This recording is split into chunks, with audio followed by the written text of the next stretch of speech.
Sahara marocain. La France réaffirme son soutien total et intangible à la souveraineté du Maroc, Rabat, 23 juin 2025. En déplacement officiel au Maroc, la ministre française chargée de l'égalité entre les femmes et les hommes et de la lutte contre les discriminations, Aurore Bergé, a prononcé une déclaration de soutien ferme et sans équivoque à la position du Maroc sur le Sahara. Selon ses propos, la position de la France est désormais intangible. Le Sahara est et demeure une partie intégrante du Royaume du Maroc. Cette déclaration officielle, prononcée à Rabat, vient confirmer la nouvelle ligne diplomatique française entamée en juillet 2024, marquant un tournant dans la position historique de Paris sur cette question sensible. Désormais, la France se range pleinement derrière l'initiative marocaine d'autonomie comme unique solution sérieuse, crédible et réaliste au conflit du Sahara marocain. Une déclaration forte et stratégique. Durant sa visite, Madame Bergé a affirmé: la position de la France sur le Sahara marocain est claire, constante et désormais intangible. Le présent et l'avenir du Sahara marocain s'inscrivent pleinement dans la souveraineté du Maroc.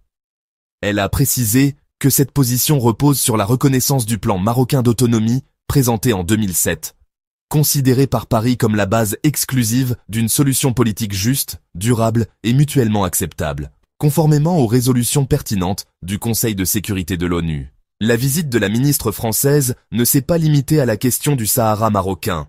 Elle s'est inscrite dans un cadre plus large de coopération franco-marocaine axé sur plusieurs priorités stratégiques.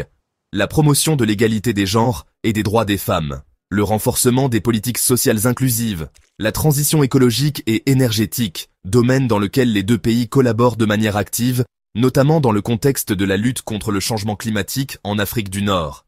Et bien sûr, les dossiers géopolitiques régionaux, dont le Sahara marocain, reste un sujet central. La déclaration de Madame Bergé intervient dans un climat diplomatique de plus en plus favorable au Maroc. En effet, ces dernières années ont vu une multiplication des reconnaissances internationales de la souveraineté marocaine sur le Sahara marocain.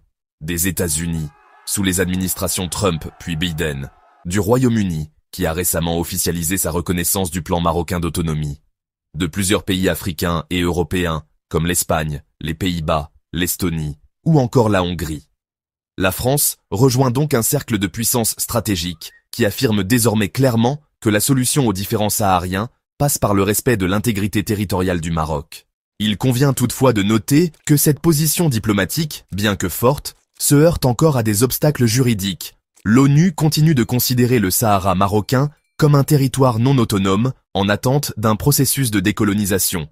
L'Union européenne, quant à elle, a vu la Cour de justice de l'UE invalider certains accords commerciaux et agricoles entre le Maroc et l'UE au motif qu'ils incluaient le territoire saharien sans le consentement du peuple sahraoui.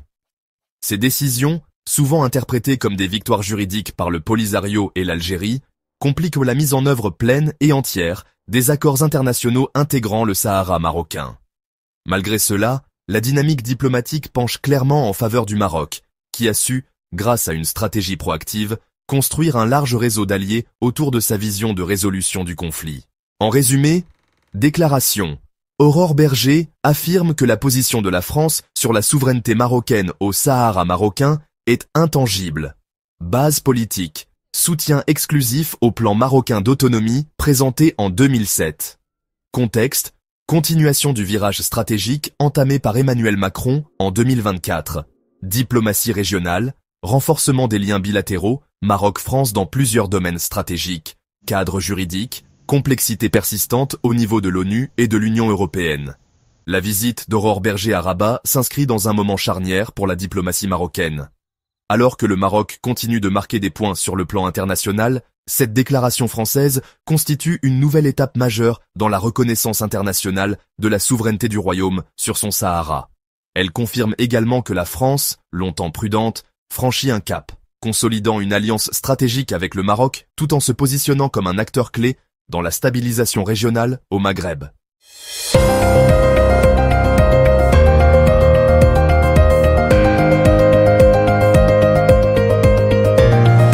Le Maroc condamne avec fermeté l'attaque iranienne de missiles visant la souveraineté du Qatar Rabat, 23 juin 2025. Dans un contexte de tensions régionales croissantes, Le Royaume du Maroc a vivement condamné l'attaque iranienne menée au moyen de missiles balistiques contre le territoire du Qatar. Cette opération militaire, qualifiée de violation flagrante de la souveraineté par les autorités marocaines, visait notamment la base militaire américaine d'Al Udeid, l'un des centres stratégiques les plus importants de la région du Golfe. Un soutien diplomatique sans équivoque.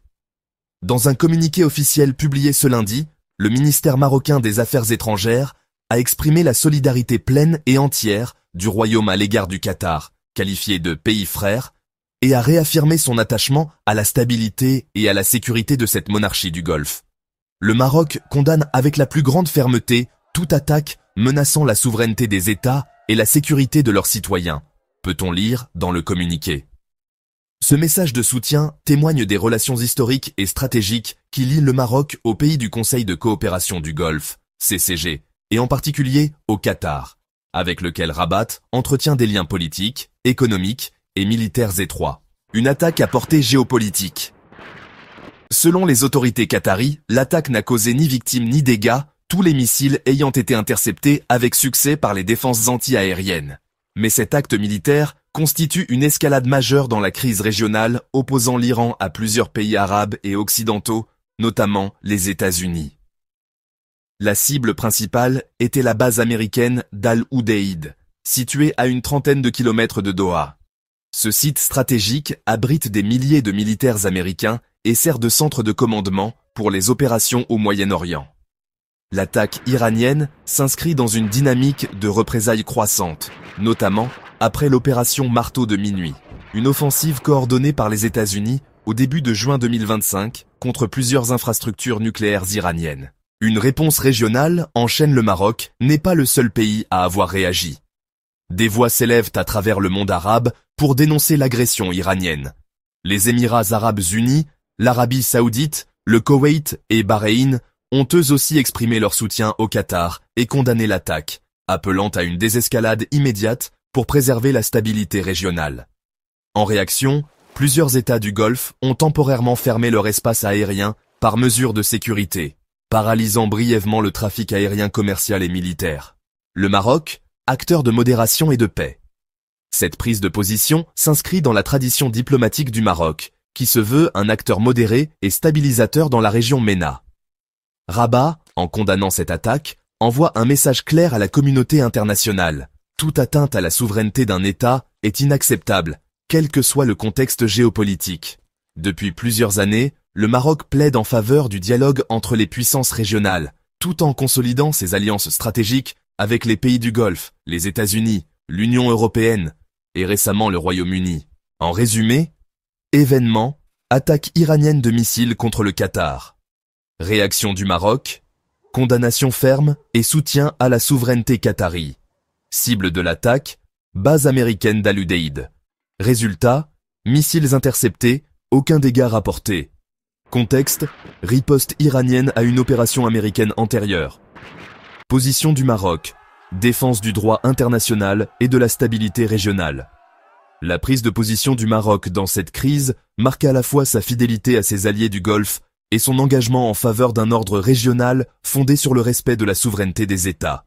Dans un environnement géopolitique aussi tendu, la voix du Royaume résonne comme un appel à la raison et au respect du droit international, à un moment où les équilibres du Moyen-Orient semblent plus fragiles que jamais.